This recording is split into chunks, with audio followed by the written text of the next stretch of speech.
Hello students, good morning. कक्षा 12 के समस्त छात्र छात्राओं का स्वागत करता हूं। प्रिय विद्यार्थियों, आज हम जहां हमने अपना अध्याय समाप्त किया था उससे आगे चलेंगे। यानी हम तुलसीदास को पढ़ रहे थे, तुलसीदास के दोहों का अर्थ कर रहे थे। इससे पहले मैंने तुलसीदास जी का जीवन परिचय आपको दिया और तुलसीदास के बारे में जो जो किंवदंतियां कही गई है उनके बारे में मैंने आपको बताया। अब हम जो है तुलसीदास के जो पद पढ़े हैं उनसे आगे के पद पढ़ना शुरू करेंगे। तो तुलसीदास जी ने अपने दोहों के माध्यम से कैसी कैसी शिक्षाएं दी है, जैसे मैं एक बार थोड़ी सी चर्चा करूं। पहले दोहे में उन्होंने काम, क्रोध, मद, लोभ और ग्रह आसक्ति इनसे दूर रहने का संदेश हमें दिया। उन्होंने माना कि संसार में जो ईश्वर के भजन में लगा रहता है, श्री राम के चरणों में नित्य वंदन करता रहता है, ऐसे व्यक्ति का सहजता से उद्धार हो जाता है। और जो व्यक्ति काम, क्रोध, मद, लोभ, अहंकार इन चीजों में डूबा रहता है उसका उद्धार संभव नहीं है। अब दूसरे दोहे में भगवान ने हमें जिह्वा दी है अच्छी बात कहने के लिए, हमें कान दिए हैं तो वो अच्छा श्रवण करने के लिए, अच्छी चीजें सुनने के लिए। उसी के साथ धारण करने के लिए हमें दरिबे को हित चित सहित परमार्थ ही सुजान, धारण करने के लिए, श्रेष्ठ बातों को धारण करने के लिए भगवान ने हमें शानदार ये हृदय दिया, मन दिया है। तो इस मन में गंदगी को क्यों धारण करें, अच्छी बातों को धारण करें। तो तुलसीदास ने बहुत अच्छा संदेश दिया। ये दुआ भी मैंने आपको बताया। अब अगला दुआ मैं आपको बता रहा हूं। ये दुआ बहुत अच्छा है, थोड़ा सा समझने का इसमें आवश्यक आपको प्रयास करना चाहिए। मैं लिख के बताता हूं। तुलसी भलो सुसंगते,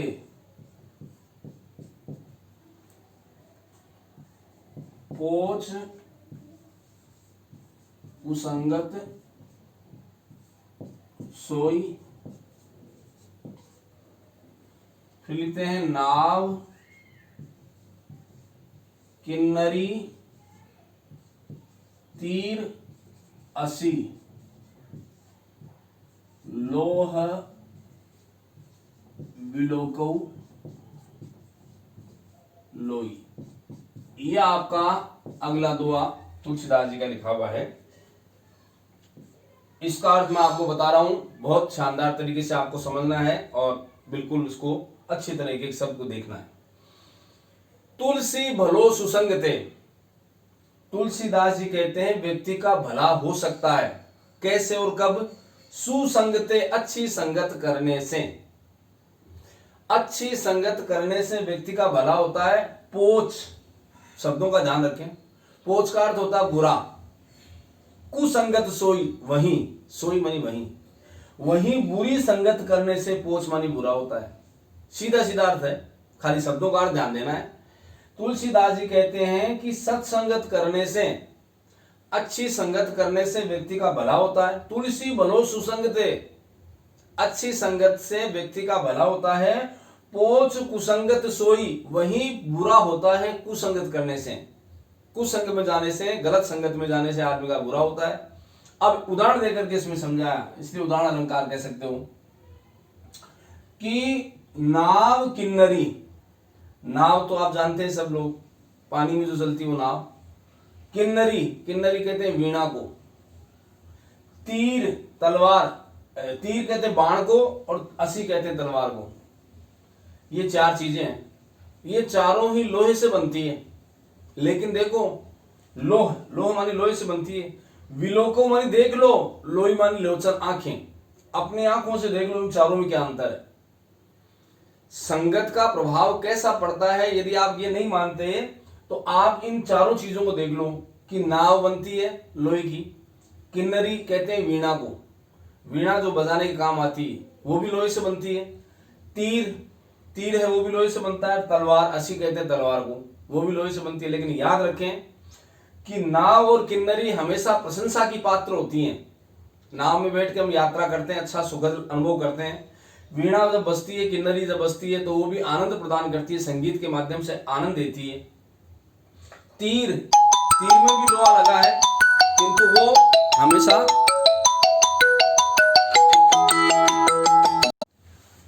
क्या देखा कि नाव भी आनंद देती है, किन्नरी, तीर। अब तीर भी लोहे से बनती है, किंतु वो जब लगती है किसी के तो वो पीड़ादायक होती है, पीड़ा देती है। वैसे तलवार की चोट लगती है, तलवार का घाव लगता है तो वो भी पीड़ाकारक होता है। आप कल्पना करो कि चारों में लोहा तो एक ही लगा है, लोहा तो वैसा ही है, लेकिन वही लोहे ने अच्छी संगत की, यानी नाव और किन्नरी की, तो उसकी सब प्रशंसा करते हैं। और उसी लोहे ने तीर और तलवार की संगत की तो सब उसकी निंदा करते हैं। तो कहने का मतलब क्या हो गया कि जैसी संगत में बैठोगे वैसा ही फल मिलेगा, जैसी संगत बैठी है वैसो ही फल दीन। पूरा दोहा बता रहा हूं। तुलसी भलो सुसंगते, तुलसीदास जी कहते हैं सत्संगत करने से भला होता है। पोच कुसंगत सोई, वही पोच मानी बुरा होता है कुसंगत करने से। कि नाव किन्नरी तीर असी, नाव यानी नाव, किन्नरी मानी वीणा, तीर मानी तीर, असी मानी तलवार। इन चारों में लोहा लोह लगता है, लोहा लगता है। विलोको लोही, आप अपनी आंखों से देख लो, चारों में लोहा लगता है, किंतु ये नाव और किन्नरी में लगा हुआ लोहा जो है वो प्रशंसा का पात्र है क्योंकि वो आनंद देता है, और तीर और तलवार में लगा हुआ निंदा का पात्र है क्योंकि वो कष्ट देता है, पीड़ा देता है। तो इस प्रकार से व्यक्ति जैसी संगत करता है वैसा ही बन जाता है। संगत का प्रभाव जरूर पड़ता है, इस दोहे के माध्यम से बताया है। अब मैं अगला दोहा आपको बता रहा हूं, देखिए अगला, ये भी बहुत अच्छा है। ये कहते हैं तुलसी भलो सुसंगते,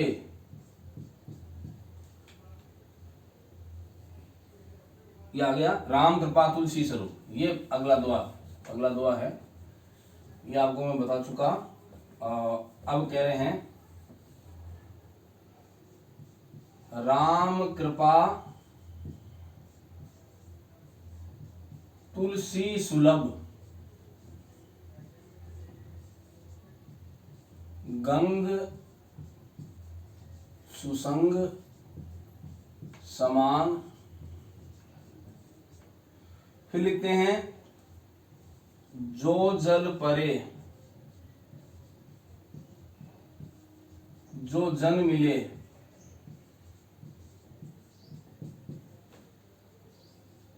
कीजे आप समान।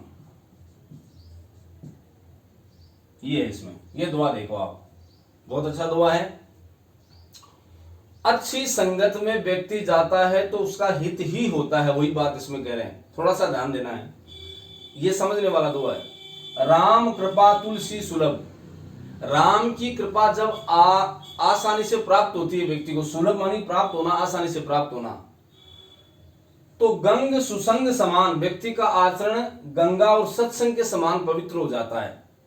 जब राम की कृपा होती है तो व्यक्ति का आचरण परिष्कृत होता है, वो पवित्र हो जाता है गंगा और सत्संग के समान। गंगा और सत्संग कैसे, अब इसका उदाहरण समझना कि जो जल परे, गंगा में चाहे जैसा जल पड़ जाए, मानिए गंगा नदी मान लो चल रही है, अब कोई फैक्ट्री का गंदा पानी आकर के इसमें मिल गया, यहां तक तो ये गंदा नाला था, लेकिन इसमें मिलने के बाद अब ये बहने लगा इसके साथ, तो ये भी क्या बन गया, गंगा जल बन गया, ये भी पवित्र हो गया।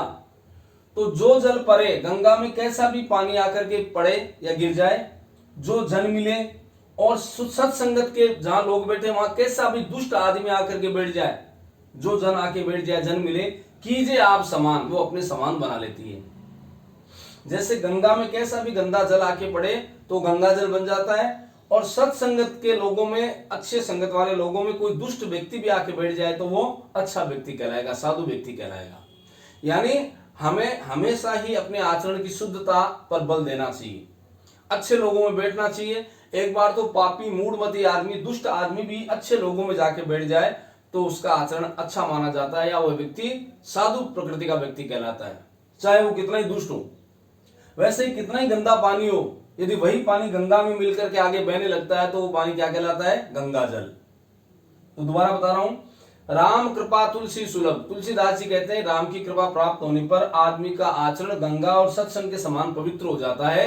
कि जो जल परे, गंगा में कैसा भी जल पड़ो, जो जन मिले, और अच्छे लोगों की संगत में कैसा भी दुष्ट आदमी आके मिल जाए, कीजिए आप समान, वो अपने समान बना लेते हैं, पवित्र बना लेते हैं। गंगा क्या करती है, उस गंदे पानी को भी गंगा जल में परिवर्तित कर देती है, और सत्संगत के जहां लोग बैठे हैं वहां दुष्ट आदमी आ जाए तो भी अपने समान उसको बना लेते हैं, अच्छा व्यक्ति बना लेते हैं। ये इसका अर्थ हो गया। नेक्स्ट है, ये आपने सुनाई है, पढ़ते भी आप।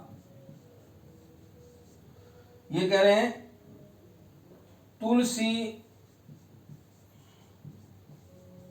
या संसार में भांति भांति के लोग।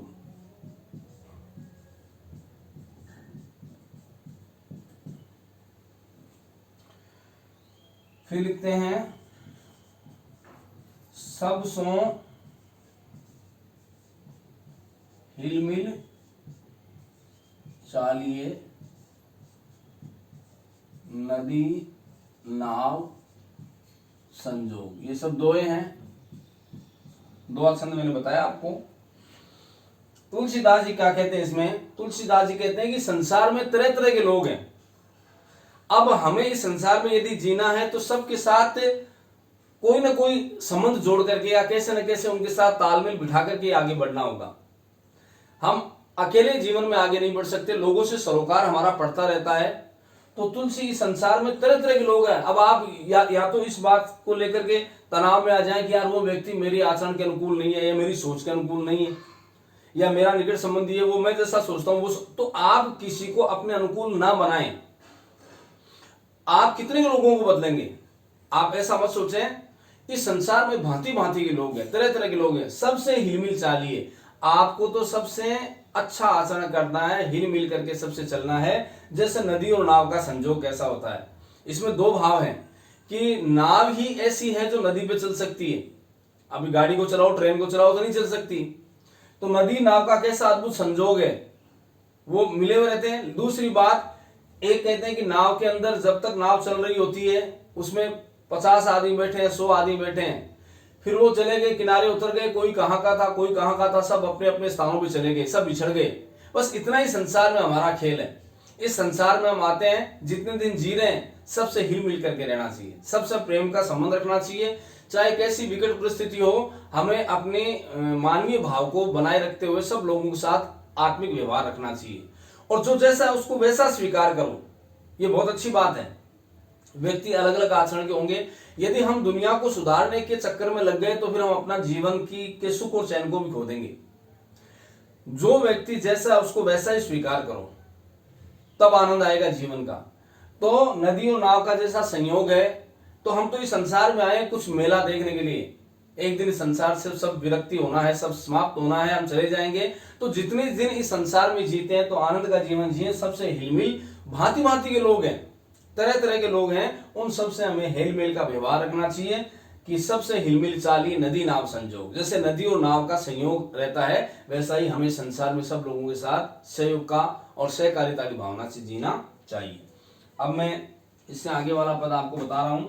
ये आपके इतने पद मैंने बताए, मुझे विश्वास है कि आपको अच्छी तरह समझ में आए होंगे। तो इस प्रकार से हमें तुलसीदास जी ने सीख दी है कि संसार में हमें एक दूसरे के प्रति समर्पण का भाव रखना चाहिए, प्रेम का व्यवहार रखना चाहिए, और जो जैसा व्यक्ति है उसको उसी अनुरूप या उसी रूप में हम स्वीकार करें, ऐसी हमारी सोच होनी चाहिए। चलिए अब अगले पद में आपको बताने का प्रयास करूंगा। आपको जहां कहीं दोनों में कोई समस्या है आप मुझे कभी भी किसी भी समय पूछ सकते हैं, लेकिन आप इतना ध्यान दें कि जब मैं बता रहा हूं उस समय आप पूरे दत्तचित्त होकर के पूरे मनोभाव से आप सुनेंगे, तो मुझे नहीं लगता कि किसी भी दो में या कहीं भी आपको पद्य भाग में कोई परेशानी आएगी। इनमें आपको लघुत्रात्मक निबंधात्मक जो भी प्रश्न पूछे जाएं वो भी आप हल कर सकते हैं यदि आप इनका अर्थ जानते हैं। और दूसरी बात, व्याख्या संबंधित कोई प्रश्न आ जाए तो उसका परिचय लिख करके और लेखक ने क्या बात कही है, संदर्भ है और प्रसंग है और व्याख्या, वो भी आप आराम से कर सकते हैं।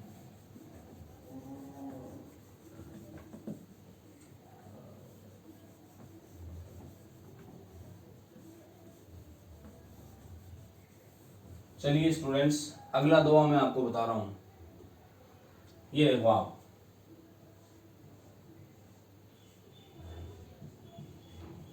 तुलसी पावस के समय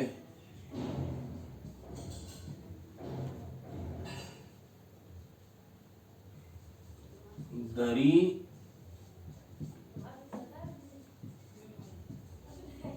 कोकिलन मौन।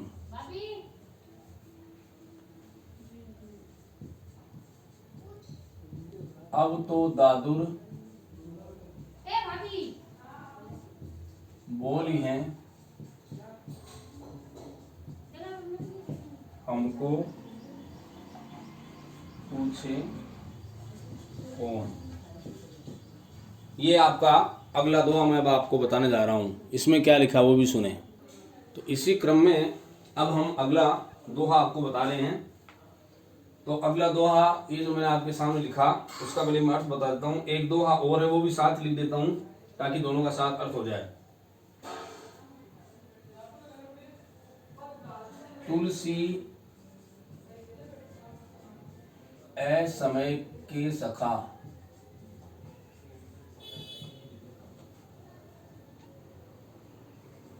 धीरज धर्म विवेक। फिर लिखते हैं साहित्य साहस सत्यव्रत।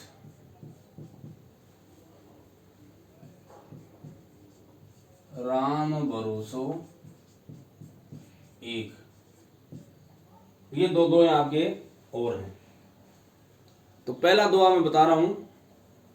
तुलसी पावस के समय धरी कोकिलन मौन। तुलसीदास जी क्या कहते हैं कि पावस ऋतु जो आती है, पावस कहते हैं वर्षा ऋतु को। वर्षा ऋतु के आने पर कोकिलन मानी कोयल मौन धारण कर लेती है। यानी पावस कहते हैं वर्षा ऋतु को। वर्षा ऋतु के आगमन के समय कोयल जो है वो मौन धारण करती है, कोयल बोलती नहीं है। क्योंकि अब तो दादुर बोली है, दादुर कहते हैं मेंढक को। अब मेंढक बोलने वाले हो गए, हमको पूछे कौन, हमें भला कौन पूछेगा। कहने का मतलब क्या हुआ, ये उसका अर्थ हो गया शब्दार्थ कि तुलसी पावस के समय, तुलसीदास जी कहते हैं कि वर्षा ऋतु के समय धरी कोकिलन मौन, कोयल मौन धारण कर लेती है। अब तो दादुर बोली है, दादुर कहते हैं मेंढक को। अब तो मेंढक बोलने वाले हो गए, हमको पूछे कौन, हमें कौन पूछेगा। यानी जहां मूर्ख लोगों की संगत होती है, मूर्ख लोग बैठते हैं, वहां श्रेष्ठ और विद्वान व्यक्ति शांत हो जाता है। मूर्ख लोगों की सभा में विद्वान व्यक्ति शांत होता है। अब तो दादुर बोली है क्योंकि अब तो वहां मूर्ख लोगों की बोली सुनने वाली है, वही अपना बात करेंगे, विवाद विवाद करेंगे, तर्क वितर्क कुतर्क जो भी है। हमें पूछे कौन, हमें कौन पूछेगा। तो जहां मूर्ख लोगों की सभा होती है वहां सज्जन और अच्छे व्यक्ति को शांत हो जाना चाहिए, क्योंकि वहां उसकी कोई सुनने वाला नहीं है। व्यर्थ में अपने ज्ञान को वो डालेगा तो मूर्ख लोग उसका उपहास ही उड़ाएंगे, उसकी हंसी उड़ाएंगे। इसलिए तुलसीदास जी कहते हैं कि जिस प्रकार पावस के समय, वर्षा ऋतु के समय कोयल बोलना बंद करती है, वो वसंत में बोलती है। क्योंकि वर्षा ऋतु में कौन बोलते हैं, मेंढक। तो मेंढक यहाँ मूर्खों का प्रतीक है और कोयल जो है वो विद्वानों का प्रतीक है, ज्ञानियों का प्रतीक है। तो जैसे वर्षा ऋतु के समय कोयल मौन हो जाती है, अब तो दादुर बोली, अब तो मेंढक बोलने वाले, हमें कौन पूछेगा। तो वैसे ही मूर्ख लोगों की सभा में श्रेष्ठ या सज्जन व्यक्ति को शांत हो जाना चाहिए। अगला, तुलसी ए समय के सखा। तुलसीदास जी कहते हैं कि जब आदमी का बुरा समय आता है तो सब साथ छोड़ देते हैं, दुनिया के रिश्ते नाते सब दूर हो जाते हैं। ये बिल्कुल हकीकत बात है। ये जितना प्रेम सब दिखाते हैं, वो कबीरदास जी ने ऐसा कहा भी है कि पत्नी कहती है मैं 7 जन्मों तक साथ निभाऊंगी। जब स्थिति ये होती है कि जब आदमी की मृत्यु होती है तो शमशान तक छोड़ने नहीं जाती, 7 जन्मों की तो बात ही दूर है। तुलसीदास जी कहते हैं ए समय यानी बुरा समय के सखा, मित्र। बुरा समय यदि व्यक्ति पर आता है तो उसका मित्र कौन है, धीरज। एक तो उसका धैर्य, एक धर्म। बुरे समय में उसके धर्म की परीक्षा होती है, कोई धर्म पर कितना चल सकता है। जैसे कोई आदमी कहते मैं तो निरामिष हूं, मांसाहार नहीं करता, लेकिन मान लो उसकी ऐसी स्थिति पैदा हो जाए 5 दिन तक उसको भोजन नहीं मिले, 3 दिन तक भोजन नहीं मिले, और उसको ये बात भी किया जाए कि तुम्हें खाना है तो ये मांसाहारी करना होगा, तो क्या वो अपने धर्म को निभा पाएगा।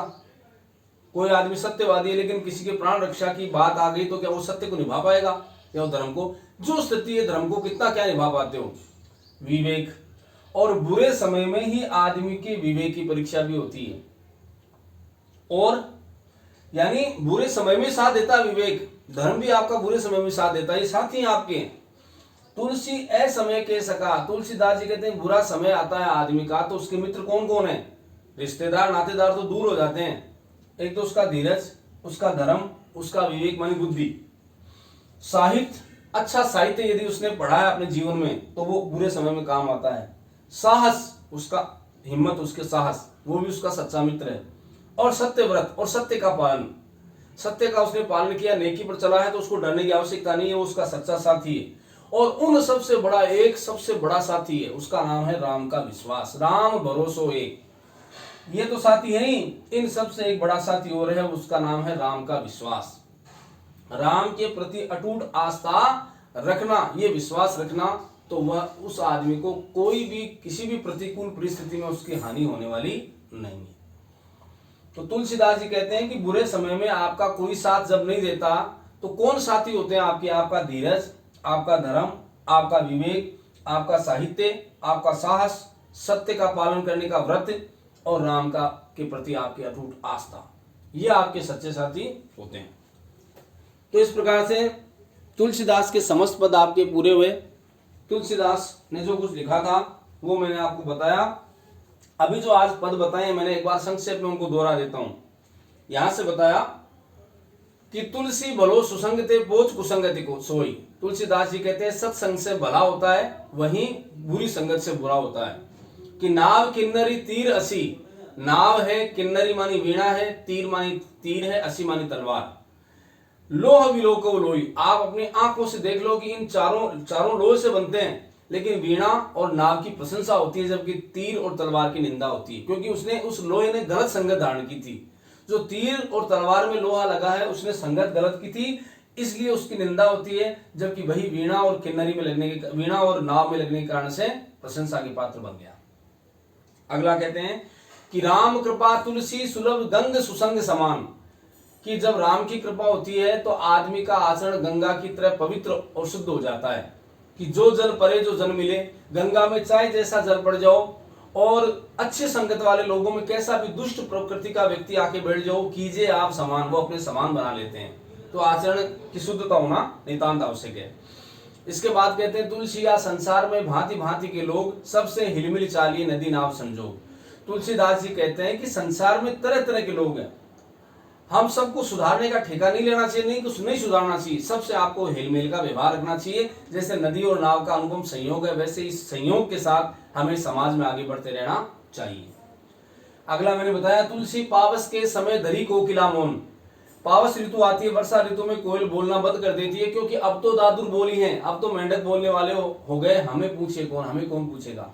तो वही बात का आशय क्या हुआ कि जहां मूर्खों की सभा होती है वहां सभ्य और शिष्ट व्यक्ति, ज्ञानी और विवेकशील प्राणी बोलना बंद कर देता है, क्योंकि अब तो मूर्खों की सभा में वही बोलेंगे, हमको कौन पूछेगा। और बात भी सही है, उसकी बात की कोई कीमत या मूल्य भी नहीं रहता। अंतिम है तुलसी असमय के सका धीरज धर्म विवेक। तुलसीदास जी कहते हैं कि जब हमारा बुरा समय आता है तो हमारा धैर्य, हमारा धर्म और हमारा विवेक ये हमारे मित्र है। इसके साथ साथ साहित्य, श्रेष्ठ साहित्य आपने पढ़ा है, साहस, आपके अंदर हिम्मत और सत्यव्रत, सत्य का पालन, और इन सबसे बड़ा एक मित्र और है राम भरोसो एक, और सबसे बड़ा मित्र आपका राम के प्रति अटूट विश्वास या श्रद्धा भी है। तो इस प्रकार से ये आपके जो हैं पूरे हुए तुलसीदास के। अब इसी पहले चैप्टर में तीसरे कवि की हम बात करेंगे आज, और वो तीसरे कवि कौन है? आपने 10वीं कक्षा में भी इनके बारे में पढ़ा था। वो कवि हैं कृपाराम खेड़िया। तो इनके बारे में मैं एक बार थोड़ी चर्चा कर लेता हूं, फिर आपको मैं बताऊंगा।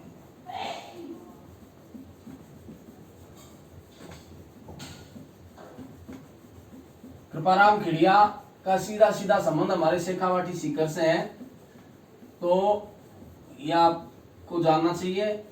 और राजिया के नाम से इन्होंने सोरठे लिखे हैं, इसीलिए मैंने आपको छंद बताया था कि सोरठा छंद और दोहे में क्या अंतर है। एक बार संक्षेप में बता देता हूं कि दोहा अर्थ समात्रिक छंद है, सोरठा भी अर्थ समात्रिक छंद है, लेकिन सोरठा दोहे का बिल्कुल विपरीत होता है। दोहे में भी 24 मात्राएं होती है, सोरठे में भी 24 मात्राएं होती है। दोहे में 13 के बाद यति होती है और 11 के बाद पूर्ण विराम, सोरठे में 11 के बाद यति होती है और 13 के बाद पूर्ण विराम। कुल 24 मात्राएं होती है, लेकिन दोहा तुकांत होता है, सोरठा तुकांत होता है। इसी को आप सोरठा है तो उसको दोहा बना दो, इधर की पंक्ति इधर रखो, इधर की इधर, फिर उसी क्रम में दूसरी पंक्ति में इधर की इधर और इधर की इधर, ऐसा करने मात्र से आपका दोहा क्या बन जाएगा, सोरठा, और सोरठा क्या बन जाएगा, दोहा। तो ये है कृपाराम खिड़िया और इसका शीर्षक है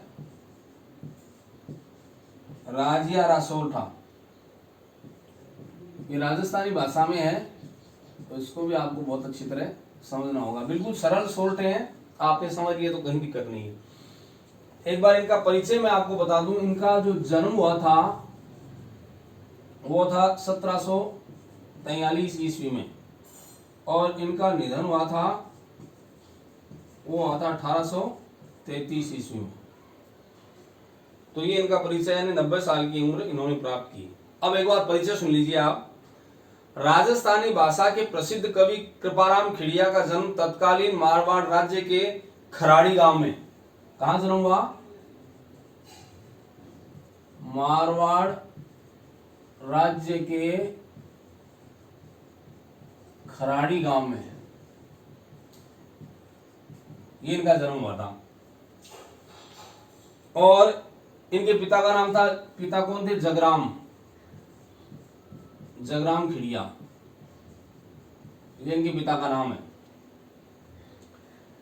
राजस्थानी डिंगल और पिंगल के उत्तम कवि व संस्कृत मर्मज्ञ। डिंगल और पिंगल राजस्थानी भाषाओं का ही एक पुरातन रूप है।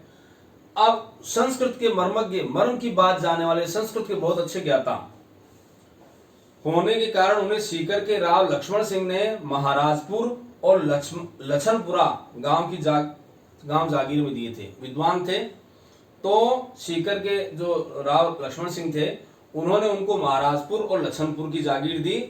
कवि कृपाराम सीकर के राजा देवी सिंह के दरबार में भी रहे। सीकर के राजा थे देवी सिंह, इनके दरबार में भी आप रहे।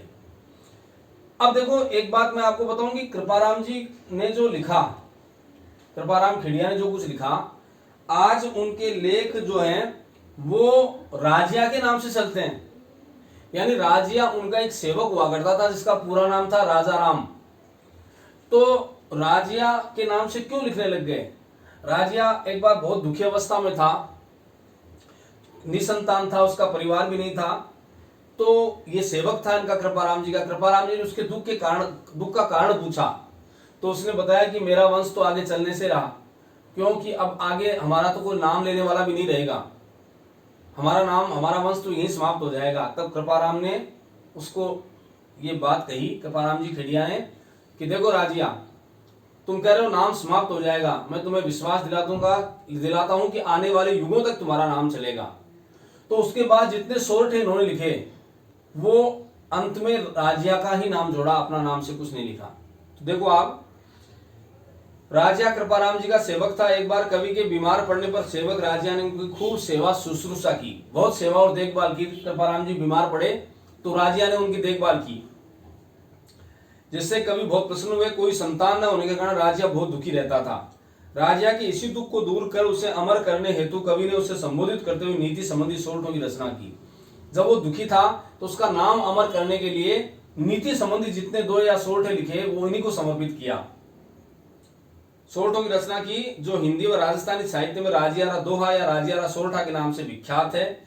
इन सोरठों ने सेवक राजिया को कवि कृपाराम से भी अधिक लोकप्रिय बना दिया। अब देखो फिर भी कृपाराम का नाम तो लोग कम जानते हैं। ये तो पाठ परिचय आया तब हमने सोचा, वरना तो जैसे तुलसीदास के, कबीर के, रैदास के, सूरदास के जो भी आते हैं उनमें अंत में उनका नाम आता है कवियों का, लेकिन यहाँ राजिया का नाम आता है तो हर आदमी यही समझता है कि राजिया के द्वारा लिखे गए, जबकि वास्तव में राजिया उनका सेवक था कृपाराम जी का, कृपाराम के लिखे हुए।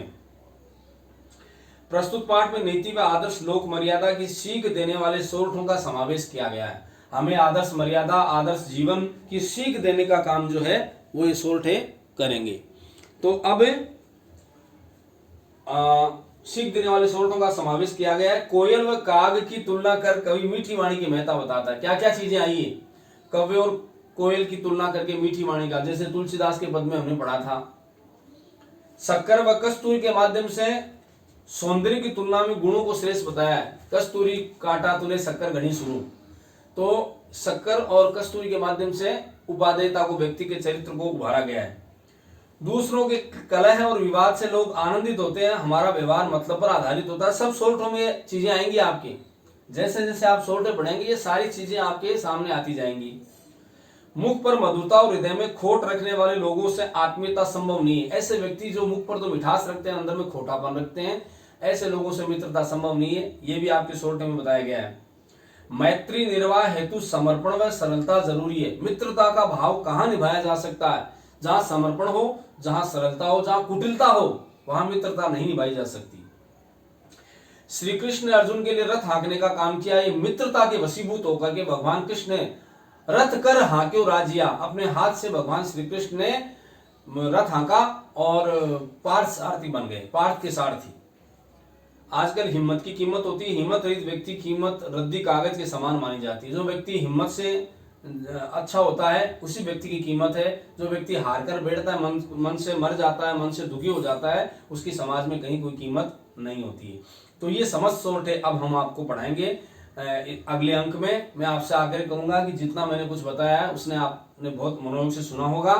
आपको तुलसीदास के समस्त दोहों का अर्थ बहुत ही सुंदर हस्तलेखन में संपन्न करना है, और अगले बार जब टर्न आएगा अपना तो हम राजिया के समस्त सोर्ट है आपको उनका अर्थ बहुत अच्छी तरह समझाएंगे। एक बार पुनः आप सभी को धन्यवाद।